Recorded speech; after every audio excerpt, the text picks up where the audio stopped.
नमस्कार, मी सादिक शेख, संस्थापक अध्यक्ष, युवा विकास सेना सामाजिक संघटना महाराष्ट्र राज्य।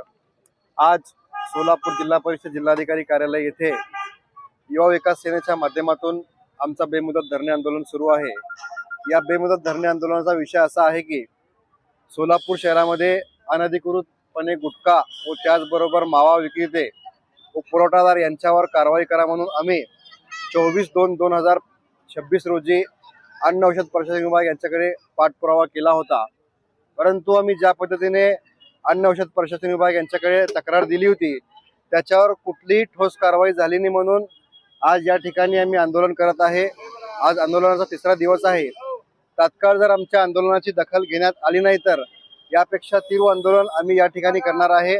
आज या ठिकाणी सोलापूर शहरामध्ये जेल रोड परिसर, त्याचबरोबर MIDC परिसर, त्याचबरोबर फौजदार चौडी परिसर व वेगवेगळ्या परिसरामध्ये खूप मोठ्या प्रमाणात गुटखा विक्रेते व त्याचबरोबर पुरवठादाराची साखळी या ठिकाणी कार्यरत आहे।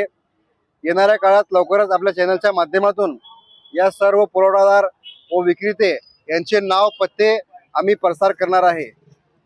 जोपर्यंत कारवाई होत नाही तोपर्यंत आम्ही आमचं आंदोलन या ठिकाणी स्थगित करणार नाही। एवढं सांगून मी आपले 2 शब्द संपवतो। जय हिंद, जय महाराष्ट्र।